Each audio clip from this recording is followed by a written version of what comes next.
Salam, Amang, Inang, anak-anak kami, remaja dan napasobulung. Marilah kita siapkan hati dan pikiran kita.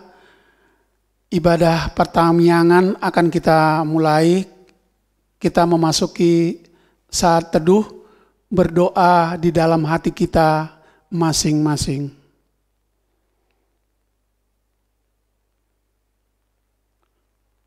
Amin. Marilah kita memuji Tuhan dari buku ND nomor 588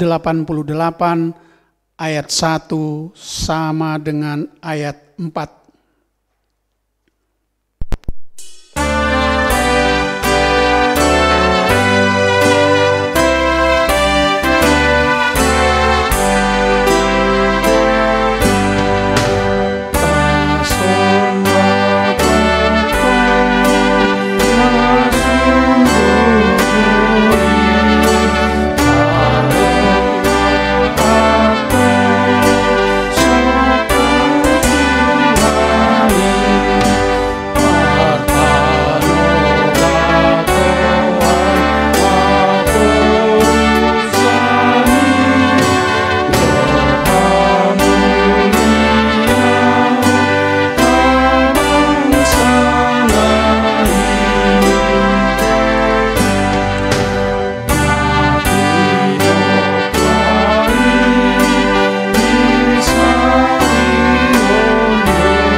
Di dalam nama Allah Bapa dan nama anaknya Tuhan Yesus Kristus dan nama Roh Kudus yang menciptakan langit dan bumi. Amin. Berpalinglah kepadaku dan kasihanilah aku, sebab aku sebatang kara dan tertindas. Kepadamu ya Tuhan, kuangkat jiwaku. Allahku, kepadamu aku percaya. Haleluya, kita berdoa. Bapa kami yang di sorga, Maha Pengasih bagi umat manusia, Engkau memberikan anakmu yang tunggal itu, memikul semua dosa kami sampai di kayu salib. Kuatkan hati kami, supaya kami yakin akan keampunan segala dosa, melalui anak yang Engkau cintai, Tuhan Yesus Kristus Tuhan kami. Amin. Firman Tuhan yang menjadi epistel pada pertanyaan kita malam hari ini, yaitu diambil daripada Injil Lukas 13 ayat 1 sampai dengan ayat yang ke-9. Demikian bunyinya. Pada waktu itu datanglah kepada Yesus beberapa orang membawa kabar tentang orang-orang Galilea yang darahnya dicampurkan Pilatus dengan darah korban yang mereka persembahkan. Yesus menjawab mereka, "Sangkamu orang-orang Galilea ini lebih besar dosanya daripada dosa semua orang Galilea yang lain, karena mereka mengalami nasib itu? Tidak, kataku kepadamu, tetapi jikalau kamu tidak bertobat, kamu semua akan binasa atas cara demikian. Atau sangkamu ke-18 orang yang mati ditimpa menara dengan dekat Siloam lebih besar kesalahannya daripada kesalahan semua orang lain yang diam di Yerusalem? Tidak, kataku kepadamu. Tetapi jikalau kamu tidak bertobat, kamu semua akan binasa atas cara demikian. Lalu Yesus mengatakan perumpamaan ini, seorang mempunyai pohon ara yang tumbuh di kebun anggurnya, dan ia datang untuk mencari buah pada pohon itu, tetapi ia tidak menemukannya. Lalu ia berkata kepada pengurus kebun anggur itu, sudah 3 tahun aku datang mencari buah pada pohon ara ini, dan aku tidak menemukannya. Tebanglah pohon ini, untuk apa ia hidup di tanah ini dengan percuma? Jawab orang itu, Tuhan, biarkanlah dia tumbuh tahun ini lagi. Aku akan mencangkul tanah di sekelilingnya dan memberi pupuk kepadanya. Mungkin tahun depan ia berbuah, jika tidak, tebanglah dia. Demikian pembacaan firman Tuhan. Berbahagialah orang yang mendengar firman Allah serta memeliharanya. Amin. Mari kita memuji Tuhan melalui buku ND nomor 678 ayat 1.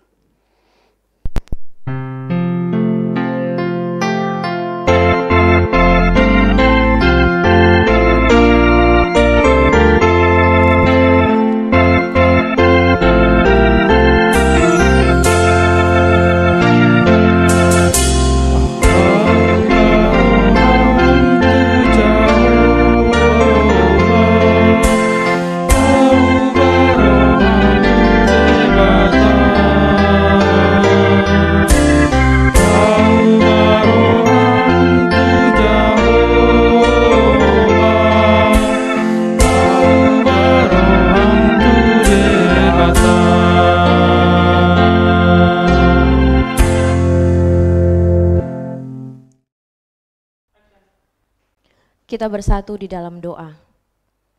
Kami bersyukur dan berterima kasih ya Tuhan Allah Bapa kami yang kami sembah di dalam nama Tuhan Yesus Kristus Juru Selamat kami yang hidup. Terima kasih ya Tuhan untuk penyertaan-Mu yang sempurna dalam satu hari ini. Kini saatnya Tuhan kami melakukan pertanyaan kami dan kami akan mendengarkan firman Tuhan. Tuhanlah yang memelihara hati dan pikiran kami, sehingga kami dimampukan oleh Roh-Mu yang kudus dalam memahami firman-Mu, sehingga firman-Mu boleh tetap tinggal di dalam hati kami dan kami lakukan di dalam kehidupan kami sehari-hari. Terima kasih ya Tuhan, kami siap mendengarkan firman-Mu. Dalam nama Tuhan Yesus Kristus kami berdoa dan bersyukur. Amin. Bapak, Ibu, dan saudara-saudari yang terkasih di dalam nama Tuhan Yesus Kristus, yang menjadi khotbah pertanyaan kita pada hari ini, tertulis di dalam kitab Yesaya pasal yang ke-55 ayat 6 sampai 9. Yesaya 55 ayat 6 sampai 9. Saya akan membacakannya untuk kita semua. Carilah Tuhan selama Ia berkenan ditemui. Berserulah kepadanya selama Ia dekat. Baiklah orang fasik meninggalkan jalannya, dan orang jahat meninggalkan rancangannya. Baiklah ia kembali kepada Tuhan, maka Dia akan mengasihaninya. Dan kepada Allah kita, sebab Ia memberi pengampunan dengan limpahnya. Sebab rancanganku bukanlah rancanganmu, dan jalanmu bukanlah jalanku. Demikianlah firman Tuhan. Seperti tingginya langit dari bumi, demikianlah tingginya jalanku dari jalanmu, dan rancanganku dari rancanganmu. Demikianlah firman Tuhan. Bapak, Ibu, dan saudara-saudari yang terkasih, perikop pertanyaan kita pada hari ini dimulai dengan instruksi atau perintah kepada bangsa Israel pada saat itu dan kepada kita saat ini. Perintahnya adalah carilah Tuhan, berserulah kepadanya. Kalimat imperatif. Ya, mari kita lihat bersama-sama seberapa penting dan seberapa sering kita harus mencari Tuhan. Yang pertama, kita memang sudah menjadi orang Kristen. Tetapi tidak bisa dipungkiri, kita memiliki kekhawatiran dan keraguan di dalam kehidupan kita sehari-hari. Oleh sebab itu, biasanya kita mencari Tuhan. Yang kedua, di dalam hidup ini kita pasti menghadapi masalah. Baik itu masalah kesehatan, keuangan, atau hubungan dengan orang lain. Nah, sehingga kita tidak tahu jalan ke depan yang harus kita tempuh. Jalan seperti apa yang harus kita pilih. Dan biasanya kita mencari Tuhan. Yang selanjutnya, kita mungkin sedang mempertimbangkan arah mana yang harus diambil dalam hidup kita ini. Dan di situ biasanya kita mencari Tuhan.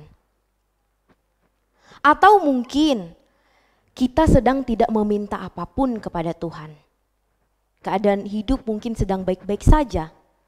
Tetapi kita ingin, ada keinginan batin yang tumbuh untuk mengenal Tuhan dengan cara yang lebih dalam.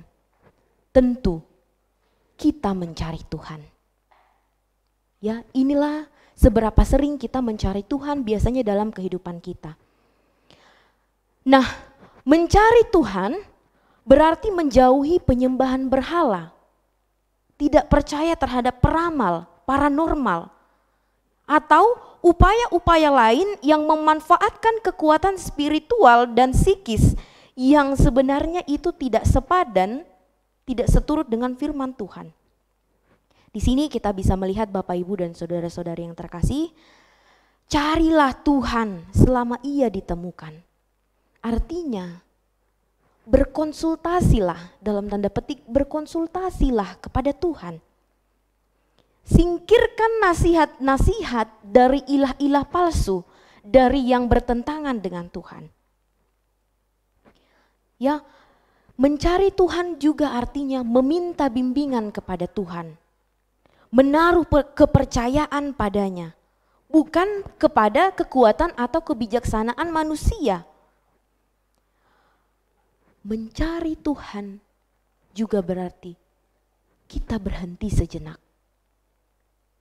Berhenti sejenak sebelum mengambil keputusan dan melihat dengan penuh harap kepada Tuhan di dalam hati dan menunggu untuk melihat bagaimana Dia memimpin kita. Dan yang terakhir, mencari Tuhan juga berarti mau hidup di jalan yang Tuhan telah sediakan. Nah, tetapi kenapa sebetulnya kita perlu mencari Tuhan? Jawabannya ada pada ayat yang ke-8 sampai dengan ayat yang ke-9. Mengapa kita semua perlu mencari Tuhan? Karena pikiranku bukanlah pikiranmu. Demikianlah firman Tuhan pada ayat yang ke-8. Rancanganku bukanlah rancanganmu. Jalanmu bukanlah jalanku. Ya, di sini Tuhan menekankan, kenapa kita perlu mencari Tuhan? Di sini kita bisa melihat bagaimana Tuhan menggambarkan betapa jauh lebih besar dan lebih dalam pemikiran Tuhan dibandingkan dengan pemikiran dan jalan kita. Ya, di sini Tuhan tidak menggunakan banyak ciptaan untuk menyandingkannya. Tuhan tidak mengatakan setinggi pohon bagi seorang pria, begitu juga pikiranku di atas pikiranmu. Atau Tuhan tidak mengatakan setinggi gunung bagi seorang pria, jalanku dengan jalanmu. Ya, pohon bisa dipanjat, gunung bisa didaki. Tetapi Tuhan menggunakan setinggi langit dengan bumi. Ya, pada faktanya Bapak Ibu dan saudara-saudari yang terkasih, kalau kita melihat seberapa jauh cahaya dengan bintang terdekat di luar angkasa itu diperkirakan membutuhkan waktu 4,35 tahun. Cahaya, ya, kecepatan cahaya dari bumi dengan bintang terdekat di luar angkasa itu membutuhkan waktu sekitar 4,35 tahun. Tetapi perlu kita ingat, cahaya adalah benda yang bergerak paling cepat di alam semesta ini. Karena cahaya dapat bergerak 300 juta meter per detik. Mencapai 300 juta meter per detik. Coba kita kalikan saja dengan 4,35 tahun. Itu masih dengan bintang yang terdekat. Ya, Tuhan ingin kita untuk memahami dengan mudah bahwa betapa tingginya, betapa besarnya rancangannya, pikirannya daripada kita sebagai manusia yang berdosa. Mengapa kita perlu mencari Tuhan? Karena Dia adalah Tuhan yang Maha Kuasa, Tuhan yang Maha Esa, pencipta langit dan bumi. Jalannya bukan jalan kita, pikirannya bukan pikiran kita. Dia jauh lebih tinggi dan lebih dalam dari pikiran kita. Namun ingat, Dia meminta kita untuk datang. Dia welcome, Dia mempersilahkan kita untuk datang. Carilah. Ya. Dia menginginkan dan meminta kita untuk mencari Dia agar kita mau mengambil bagian dari apa yang baik dan apa yang hidup. Nah, hal yang pertama kita lakukan ketika mencari Tuhan, Bapak Ibu, kadang-kadang di dalam doa atau di dalam aktivitas kita, kadang-kadang kita melontarkan, "Ya Tuhan, tolong aku. Ya Tuhan, aku membutuhkan-Mu. Datang dan selamatkanlah aku." Atau kita kadang-kadang menyampaikan, "Bapa, saya membutuhkan bimbingan-Mu. Saya membutuhkan tuntunan-Mu. Tolong aku." Ya, inilah langkah pertama yang bisa kita lakukan dalam mencari Tuhan. Tentu hal ini bisa dilakukan seorang anak kecil sekalipun. Tidak dibutuhkan ijazah lulusan SMA, lulusan kuliah, tidak sama sekali. Karena semua orang bisa melakukannya, bahkan anak kecil sekalipun. Nah, pada ayat yang ke-7 Bapak Ibu dan saudara-saudari dikatakan, "Baiklah orang fasik meninggalkan jalannya dan orang jahat meninggalkan rancangannya." Artinya kita tidak dapat mencari Tuhan dan melakukan dosa atau merancangkan dosa pada saat yang bersamaan. Kita tidak bisa mengatakan saya sedang mencari Tuhan, tetapi di waktu yang bersamaan kita merancangkan dosa. Kita berencana melakukan dosa dan rancangan-rancangan kita kotor. Ya, mencari Tuhan berarti meninggalkan jalan dan pikiran yang tidak menyenangkan dan tidak menghormatinya. Kita tidak dapat mencari Tuhan di tempat di mana Dia tidak dapat ditemukan, yakni dalam dosa. Sekali lagi Bapak Ibu, kita tidak dapat mencari Tuhan di tempat di mana Dia tidak bisa ditemukan, yakni di dalam dosa. Ya, artinya jika kita memang benar-benar mencari Tuhan, mari kita meninggalkan perbuatan-perbuatan dosa. Karena Tuhan akan dengan bebas mengampuni. Dia sudah membayar harga yang seharusnya kita yang membayar. Dia sudah menebus dosa kita, tetapi Dia hanya menginginkan satu, berbaliklah kepada Tuhan. Karena kita sebagai orang yang berdosa ketika sudah bertobat, berbalik, kita akan menerima pengampunan.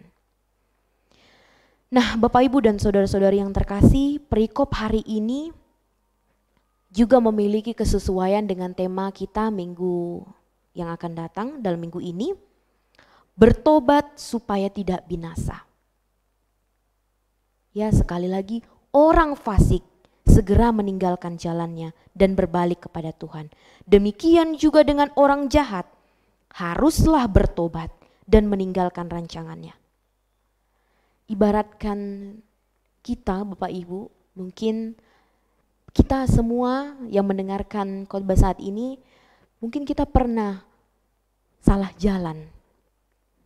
Ya, kita pernah keliru pada saat tujuan kita ke suatu tempat, misalnya ke kota A, tetapi di tengah perjalanan kita menyadari bahwa ternyata jalan yang kita tempuh untuk menuju kota A itu salah.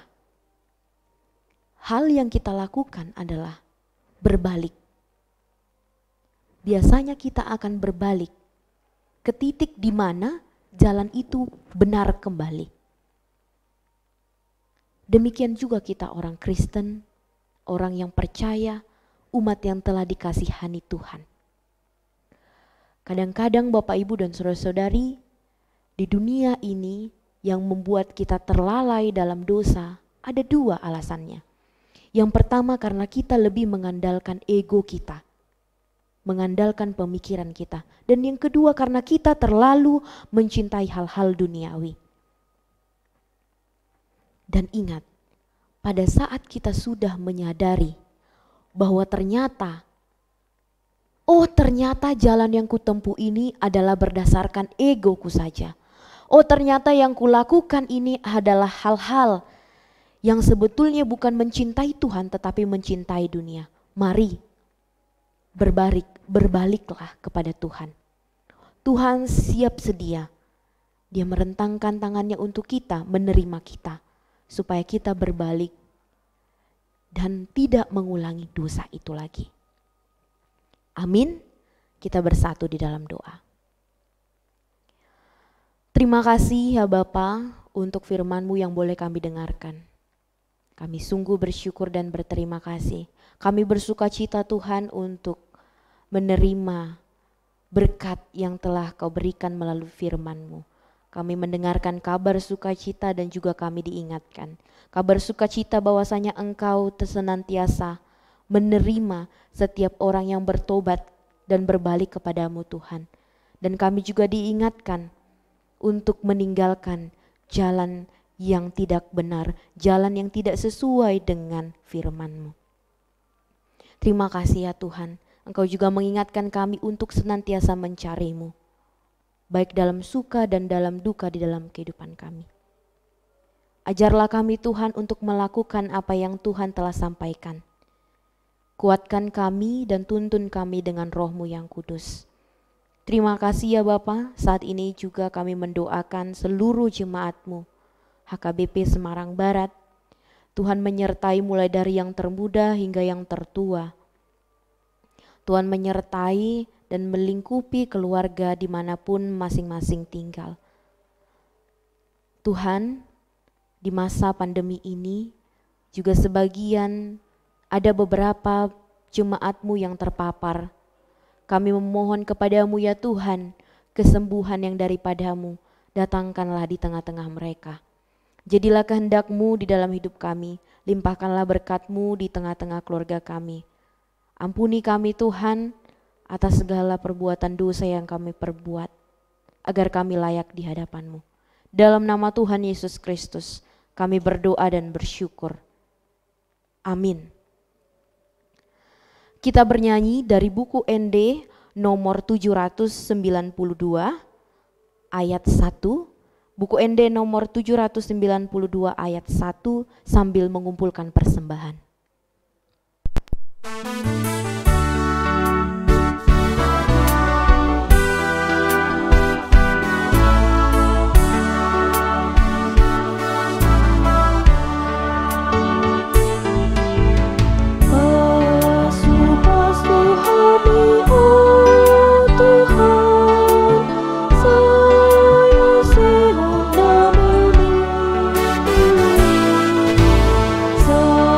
Saya pegang tangan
Marilah kita berdoa untuk menyerahkan persembahan kita kepada Tuhan. Ya Allah Bapa kami yang di sorga, kami mengaku bahwa Tuhan adalah sumber dari segala karunia yang melimpah dalam kehidupan kami masing-masing. Sebahagian daripada karunia itu kami serahkan kembali sebagai persembahan kepada Tuhan. Terimalah dan berkatilah persembahan umat-Mu ini, agar dapat kami pergunakan untuk pekerjaan dan pelayanan kerajaan Tuhan di dunia ini. Bukalah hati kami untuk mengenal betapa banyak berkat dan karunia yang kami peroleh dari Tuhan, supaya kami senantiasa bersyukur kepadamu di dalam nama Yesus Kristus Tuhan kami. Amin. Kita berdoa. Bapa kami yang di sorga, dikuduskanlah namamu, datanglah kerajaanmu, jadilah kehendak-Mu di bumi seperti di sorga. Berikanlah kami pada hari ini makanan kami yang secukupnya, dan ampunilah kami akan kesalahan kami, seperti kami juga telah mengampuni orang yang bersalah kepada kami. Dan janganlah membawa kami ke dalam pencobaan, tetapi lepaskanlah kami daripada yang jahat. Karena Engkau yang punya kerajaan dan kekuasaan dan kemuliaan sampai selama-lamanya. Amin. Anugerah Tuhan kita Yesus Kristus, kasih setia dari Allah Bapa, dan persekutuan Roh Kudus kiranya menyertai kita semua. Amin.